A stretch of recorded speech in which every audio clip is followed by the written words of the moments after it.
Mecou. Bonjour. Good evening. Dominique. My name is Dominique Daye. I am a poet, spoken word, hip-hop artist, clothing line entrepreneur, and tonight I am your host for DDaye's 3 nights of spooky reads. Stay tuned.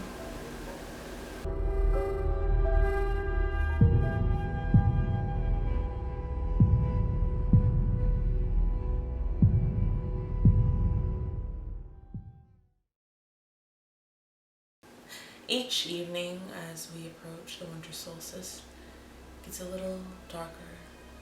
It takes the sun a little longer to rise in the morning and decides to go to bed a little earlier in the evening.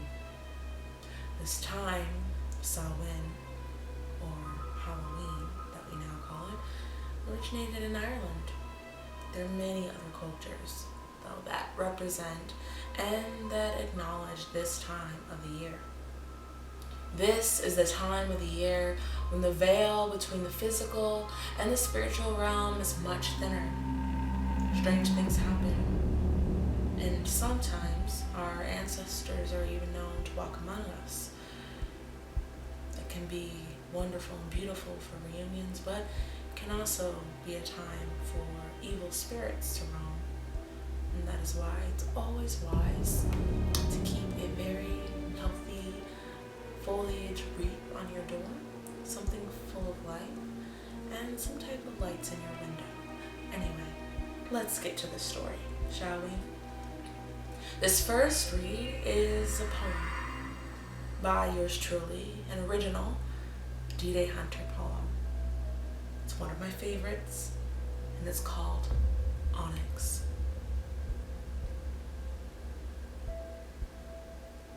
Onyx. My heart is onyx, honest, forged in fire, touch it. Don't let this smile fool you, 'tis what fools do to forget what they've been through. Listen, it's no longer beating. Feel the vein no longer feeding, blood through vein, search its vein. See the scars stretched like stars across the sky. Over my body, mark me till I die. I want to fly. Raven's wings take flight. Try as I might, I cannot tame them. They bide my mind whilst I bide my time. Many men use the pen, but not as I do. Poetry, it flows from me insatiably, more than pretty words. 'Tis verity, a tale of an old man born much more recently and suddenly. What do you want of me?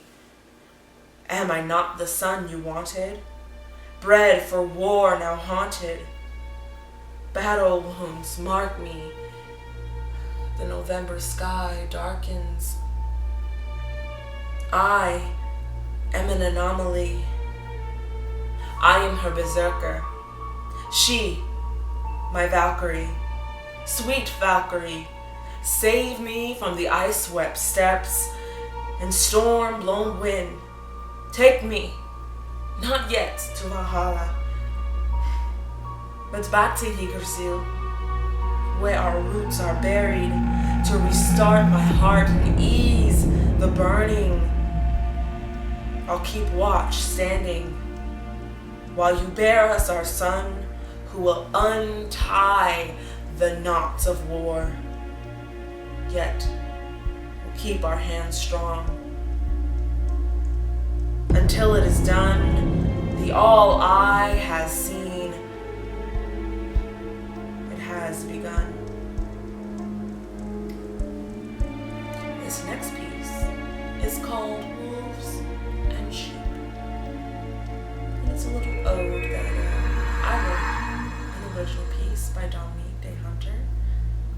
And it's a reflection piece inspired by White Fang by Jack London.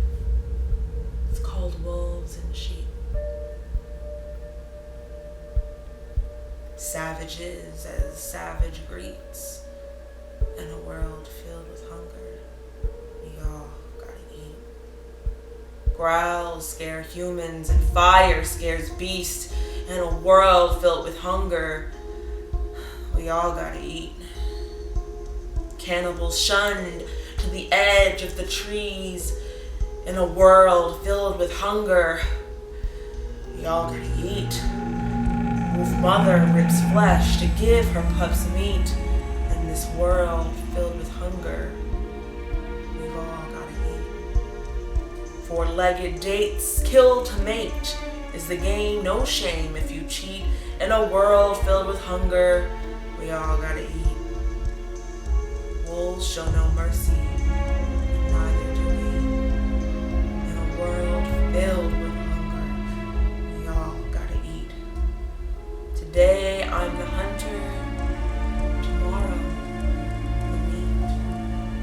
In a world filled with hunger, we all gotta eat. This world is filled with joy and suffering. In a world filled with hunger, we've all gotta eat.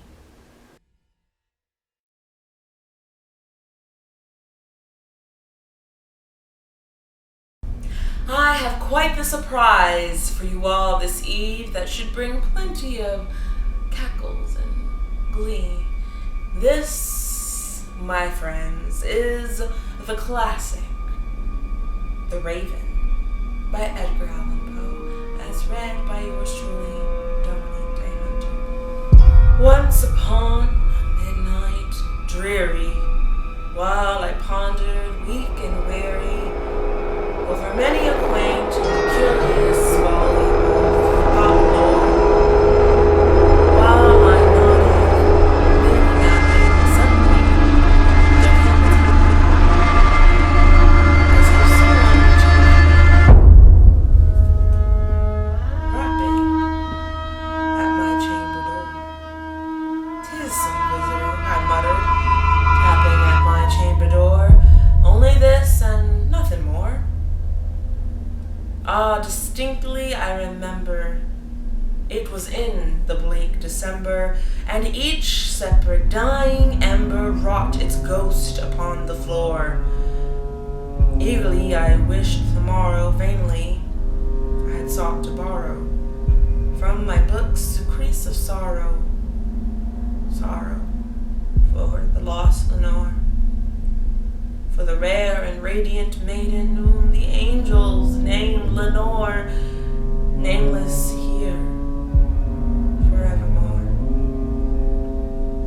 And the silken, sad, uncertain rustling of each purple curtain thrilled me, filled me with the fantastic terrors never felt before, so that now, to still the beating of my heart, I stood repeating, "'Tis some visitor entreating entrance at my chamber door, some late visitor entreating entrance at my chamber door.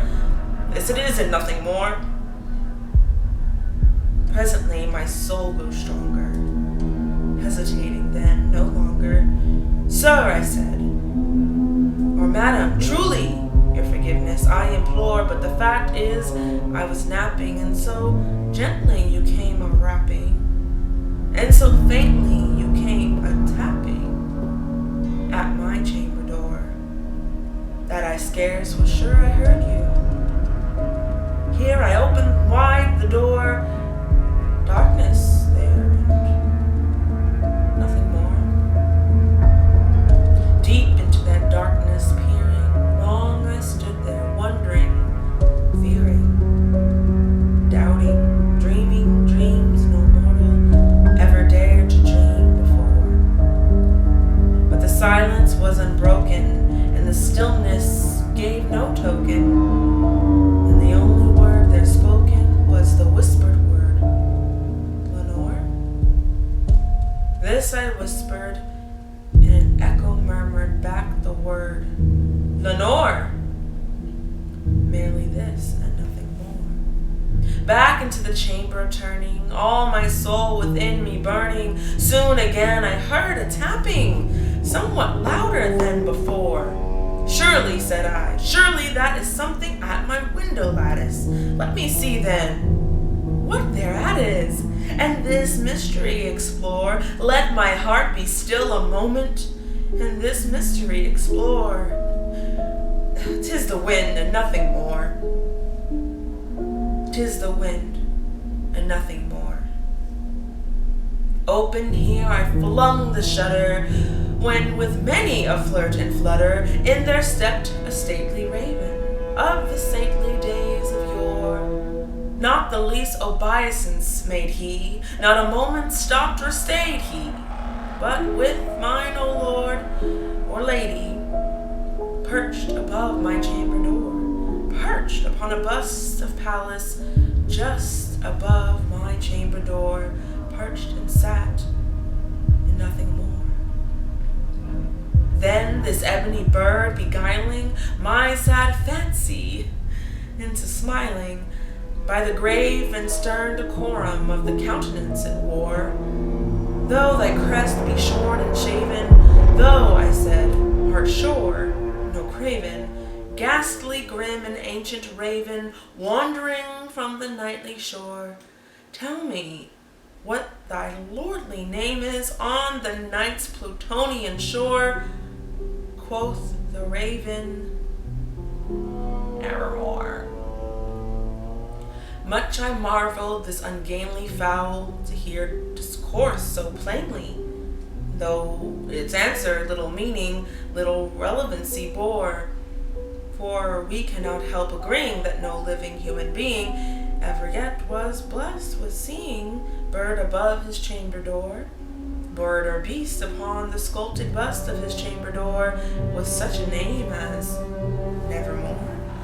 But the raven, sitting lonely on the placid bust, spoke only that one word, as if his soul in that one word he did outpour. Nothing further than he muttered, not a feather then he fluttered, till I scarcely more than muttered, other friends have flown before. On the morrow he will leave me, as my hopes have flown before. Then the bird said, nevermore. Startled at the stillness broken by reply so aptly spoken, doubtless, said I, what it utters is its only stock and store, caught from some unhappy master, whom unmerciful disaster followed fast and followed faster, till his songs one burden bore, till the dirges of his hope that melancholy burden bore of nevermore. But the raven still beguiling all my sad soul into smiling, straight I wheeled a cushioned seat in front of the bird and bust and door. Then upon the velvet sinking, I betook myself to linking fancy onto fancy, thinking what this ominous bird of yore, what this grim, ungainly, ghastly, gaunt, an ominous bird of yore meant in croaking nevermore. This I sat enraged in guessing, no syllable expressing, to the fowl whose fiery eyes now burned into my bosom's core. This and more I sat divining, with my head at ease reclining, on the cushion's velvet lining that the lamplight gloated o'er, but whose velvet violet lining with the lamplight gloating o'er she shall press, nevermore. Then, methought, the air grew denser, perfumed from an unseen censer, swung by seraphim whose footfalls tinkled on the tufted floor. Wretched, I cried, thy God hath lent thee, and by these angels he has sent thee respite, and nepenthe, and forget this lost Lenore from thy memories of Lenore. Quaff this kind nepenthe, and forget this lost Lenore. Quoth the raven, nevermore. Prophet, said I, Thing of evil, prophet still, if bird or devil, whether tempter sent or whether tempest tossed, thee here ashore, desolate yet all undaunted, on this desert land enchanted, on this home by horror haunted, tell me, truly I implore, is there balm in Gilead? Tell me, I implore. Quoth the raven, nevermore. Prophet, said I, thing of evil, prophet still, if bird or devil, by that heaven that bends above us, by that God we both adore, tell this soul with sorrow laden, if within the distant Aidenn it shall clasp a sainted maiden, whom the angels named Lenore, clasp a rare and radiant maiden, whom the angels name Lenore. Quoth the raven, nevermore. Be that word our sign in parting, bird or fiend, I shrieked, upstarting, get thee back into the tempest and the night Plutonian shore. Leave no black plume as a token of that lie thy soul hath spoken. Leave my loneliness unbroken. Quit the bust above my door. Take thy beat from out my heart, and take thy form from off my door. Quoth the raven, nevermore, nevermore.